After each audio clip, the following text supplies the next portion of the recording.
Welcome to சித்தூஸ் கிரேப் தமிழ்.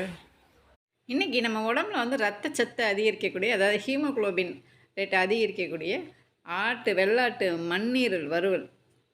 இதை சுவரொட்டின்னு கூட சொல்லுவாங்க. அந்த ஆட்டு மண்ணீரலை வந்து ரொம்ப ரத்த சத்து கம்மியாக இருக்கிறவங்க, 6 பாயிண்ட் இருக்கிறவங்க சாப்பிட்டா கூட வாரத்துக்கு 3 தடவை எடுத்துக்கிட்டாங்கன்னா கூட ரத்தம் நல்லா உண்மையிலே ரத்தம் ஊறும்.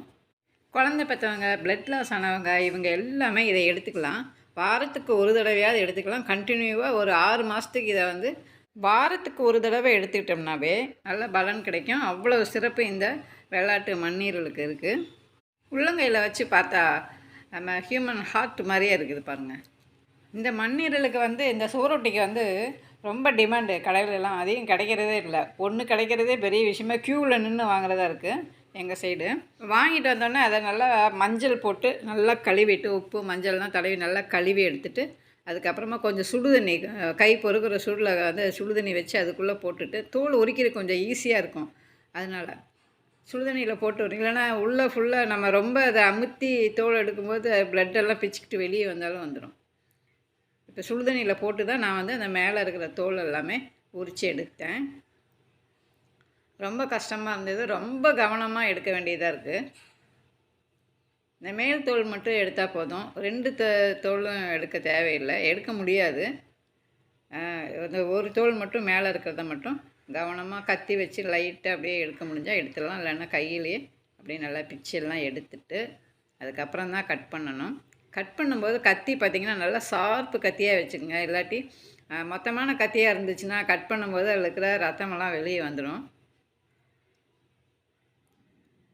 இந்த தோலுமே வந்து நான் வாங்கினதில் கொஞ்சம் தோல் மேலே அப்படியே கெட்டி தோலாக ஆகிடுச்சு. எடுக்கிறது கொஞ்சம் கஷ்டப்பட்டு தான் எடுத்தேன்.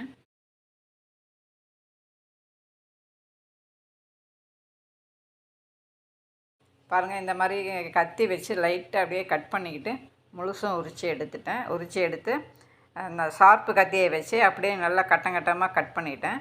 1-2 பீஸ் வந்து அதில் கொஞ்சம் பெருசாகவே கட் பண்ணியிருந்தேன். ஏன்னா அதை 2ஆக கட் பண்ணோம்னா அந்த உள்ளே இருக்க ரத்தமெல்லாம் வெளியே வந்துடும் போல். அதனால் கொஞ்சம் பார்த்து தான் கட் பண்ணேன்.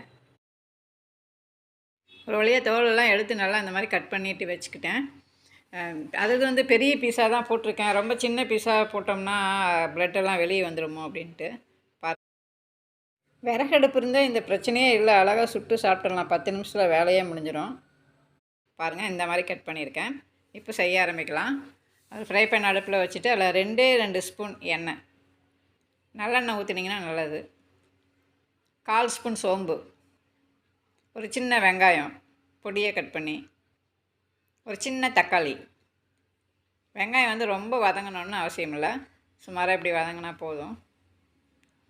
அதை வந்து வேக வச்சு சாப்பிட்ணும், அவ்வளோதான்.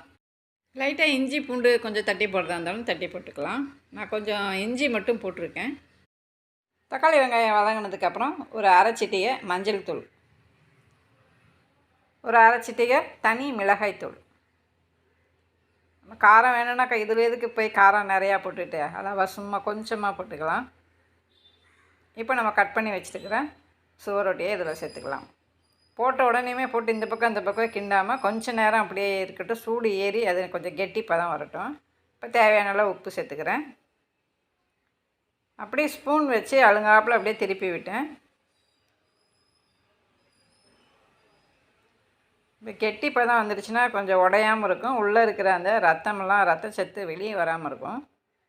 கருகாமல் இருக்கிறதுக்கு தண்ணி சேர்த்துருக்கேன். சும்மா ஒரு 1/4 டம்ளர் தண்ணி தெளித்து விட்ட மாதிரி. லைட்டாக அப்படியே மூடி வச்சு ஒரு 2 நிமிஷம் மூடி வச்சிங்கன்னா நல்லா வெந்துடும். அதுக்கப்புறம் கொஞ்சமாக மிளகுத்தூள் மேலே தூவி விட்டு, கொஞ்சம் மல்லித்தலையும் மேலே அப்படியே தூவி விட்டு இறக்கி பரிமாறலாம்.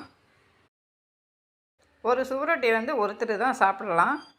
அப்போ தான் அதனோட பலன் கிடைக்கும். இந்த சுவரொட்டியை வந்து நம்ம வசதிக்காக, நம்ம ருசிக்காக வேண்டி வெங்காயம் தக்காளி மசாலாலாம் போட்டு செய்யலாம். அப்படி இல்லாமல் வெறும் உப்பு மிளகாத்தூள் போட்டு செய்தாலும் சூப்பராக இருக்கும். வீடியோ பிடிச்சிருந்தால் லைக் பண்ணுங்கள், சப்ஸ்கிரைப் பண்ணி சப்போர்ட் பண்ணுங்கள். மற்றொரு வீடியோவில் சந்திக்கிறேன். தேங்க்ஸ் ஃபார் வாட்சிங்.